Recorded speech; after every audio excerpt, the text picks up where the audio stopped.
बिस्मिल्लाहिर्रहमानिर्रहीम, अस्सलाम वालेकुम। Hope everyone is doing well. So अभी मैं जा रहा हूँ गाड़ी की जो है वो इंस्पेक्शन करवाने के लिए। इंस्पेक्शन क्या होती है? गाड़ी की ऑब्वियसली गाड़ी को चेक करवाना होता है यहाँ पे साल के साल। तो वो मैं अभी डिटेल में इसको थोड़ा सा डिस्कस करता हूँ। तो मैंने कहा यार मैं अभी इंस्पेक्शन के लिए जा रहा हूँ, तो क्योंकि ये एक डिफरेंट चीज़ है, एक नया एक्सपीरियंस है जो लोग वहाँ पे हैं आप, क्योंकि पाकिस्तान से थोड़ी सी डिफरेंट चीज़ है, तो इसको भी शेयर करते हैं। ठीक है कि किस तरह से ये सारा प्रोसेस होता है, उसकी क्या रिक्वायरमेंट है और हम किस तरह से इसको करवाते हैं यहाँ पे। तो वो अभी मैं इसको भी डिस्कस करते हैं इंशाल्लाह। और फिर मैं अगर जो भी इसमें चीज़ें होंगी तो मैं आपको साथ साथ वो भी दिखा दूँगा। ठीक है, तो चलते हैं और फिर साथ साथ बात भी कर लेते हैं। अच्छा भाई, तो अब इंस्पेक्शन का ये सीन है, यहाँ पे साल के साल हर साल एनुअल आपकी जो है वो रजिस्ट्रेशन जो है वो रिन्यू होती है, गाड़ी की रजिस्ट्रेशन होती है। तो जब रजिस्ट्रेशन आपकी ड्यू होती है, उसका रिन्यूअल जो है वो ड्यू होता है, तो उसके साथ आपको जो है वो जो प्रॉपर्टी टैक्स है, जो गाड़ी का प्रॉपर्टी टैक्स है वो आपको देना पड़ता है। उनकी अपनी जो भी उसकी टैक्स, उसकी असिस्ट वैल्यू होती है किसी भी गाड़ी की, तो उसके ऊपर जो भी उसका टैक्स बनता है टैक्स असिस्ट वैल्यू के हिसाब से, चाहे वो गाड़ी मतलब अगर आप सोचो तो जितनी नई गाड़ी होगी या जितनी बड़ी गाड़ी होगी उसकी वैल्यू उतनी ज़्यादा, जिस तरह से नॉर्मल एक मार्केट वैल्यू होती है गाड़ी की, इसी तरह से टैक्स वाले भी यहाँ पे अपनी है गाड़ी की उसकी मॉडल के साथ और उसके मॉडल ईयर के साथ ही वैल्यू जो है वो टैक्स वाले जो है वो अपनी एक वैल्यू असेस करते हैं और उनका टैक्स रेट होता है, उस हिसाब से वो आपको टैक्स बना के दे देते हैं। तो आप रजिस्ट्रेशन रिन्यू करवाते हो तो उसके लिए उसकी एक रिक्वायरमेंट है कि आपको अपनी गाड़ी की जो है वो इंस्पेक्शन भी करवानी है। अब इंस्पेक्शन क्यों करवानी है? इंस्पेक्शन इसलिए करवानी है कि ताकि ये पता चल जाए कि आपकी गाड़ी किस हद तक सेफ़ है और ड्राइव के काबिल है, और उसकी जो बेसिक रिक्वायरमेंट्स हैं ड्राइव की, गाड़ी की जो बेसिक मतलब ये उसकी सब चीज़ें सही चल रही हैं। तो उसके लिए उनकी जो भी चीज़ें होती होंगी, उनकी कोई चेकलिस्ट होती होगी जो उन्होंने दी है या प्रिस्क्राइब की। जो लोग इंस्पेक्शन करते हैं, ये लोग हैं, वो सारी चीज़ें चेक करते हैं और आपकी गाड़ी की इंस्पेक्शन करते हैं। और अगर गाड़ी की कोई किसी चीज़ में कोई इशू है तो फिर वो इंस्पेक्शन क्लियर नहीं होती और आप अपनी रजिस्ट्रेशन भी रिन्यू नहीं करवा सकते। और अगर कोई प्रॉब्लम होती है तो वो आपको फिर सही करवाना पड़ता है। तो इसलिए वो इंस्पेक्शन ज़रूरी है। अच्छा, क्योंकि ये पाकिस्तान में नहीं होती, ये डिफरेंट चीज़ है। यहाँ पे जब मैं आया तो ऑब्वियसली तो ये सब चीज़ें पता चली, तो मैंने कहा एक डिफरेंट एक्सपीरियंस है, एक डिफरेंट चीज़ है, उसको शेयर करते हैं। तो इसी तरह से अभी मैं बस जा रहा हूँ, अभी पहुँचने वाला हूँ, क्योंकि घर के नज़दीक ही था। मैंने सुबह यहाँ पे अपॉइंटमेंट ले ली थी, क्योंकि ये होता है कि आप या तो किसी भी वैसे चले जाओ, वॉक इन चले जाओ, किसी भी ऑटो जो वर्कशॉप है उनके पास चले जाओ, या आप कहीं से अपॉइंटमेंट लेके आप ये सारी चीज़ें करवा लो।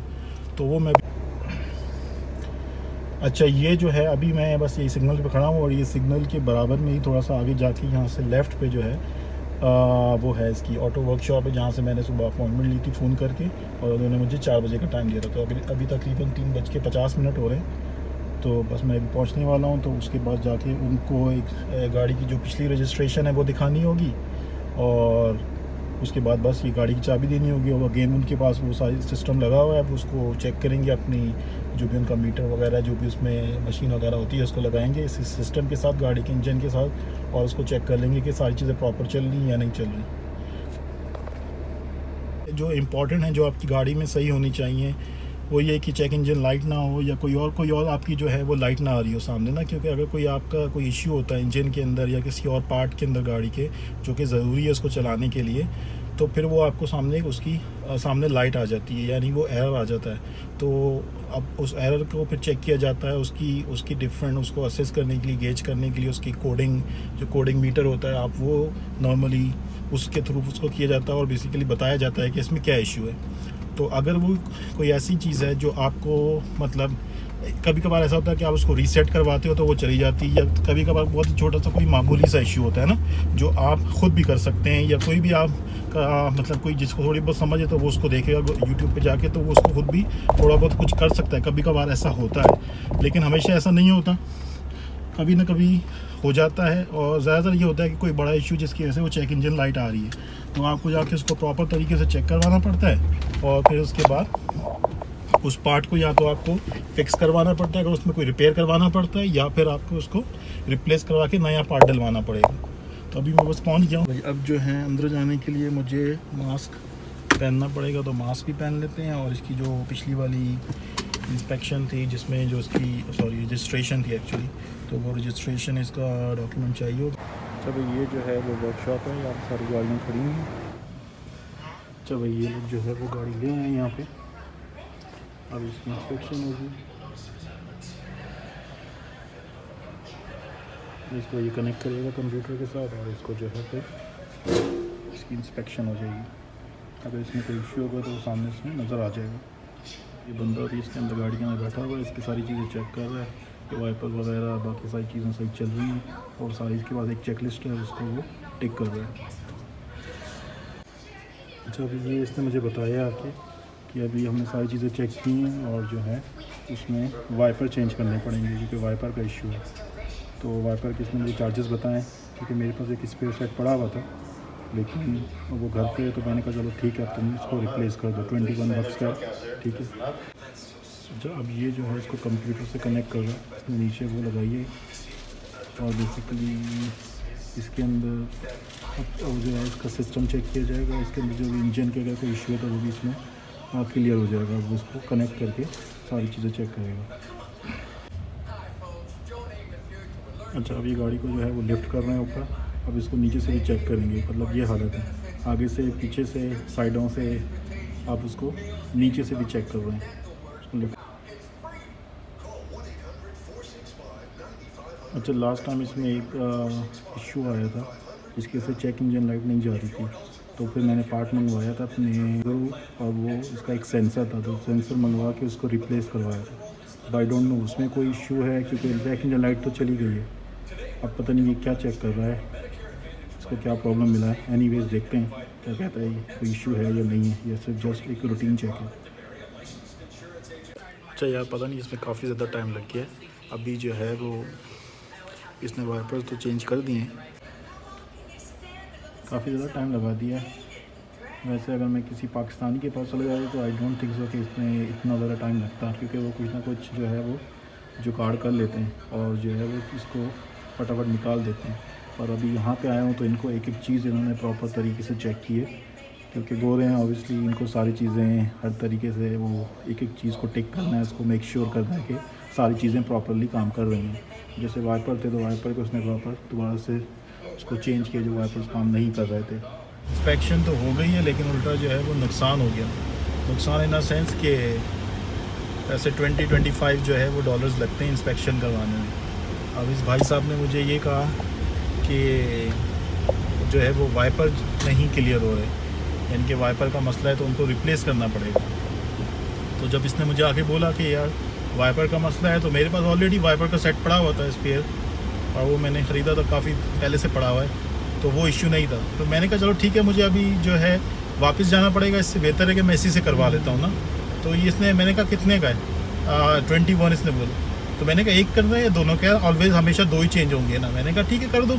अब मुझे ये मिसअंडरस्टैंडिंग हुई या उसने मुझे क्लियर बताया नहीं कि नॉर्मली वाइपर इतने महंगे नहीं होते, एक वाइपर $21 का नहीं होता। इसके पास कोई बहुत ही ज़रा अलग किस्म की इसने रखे हुए शायद लोगों को घेरने के लिए या वॉटएवर, जो भी इनका पर्पज़। अभी मैंने इसको बताया एंड पे निकलते हुए कि ये $50 तुमने मेरे बना दिए वाइपर के, तो कह रहा हमने अच्छे वाले मंगवा के रखे हैं क्योंकि हमने पहले सस्ते वाले मंगवाए थे, तो वो किसी को पसंद नहीं आए थे तो हमने वापस भेज दिए। वॉटएवर जो भी इसकी लॉजिक है, या पता नहीं अच्छे हैं बुरे हैं, मुझे नहीं पता इनका।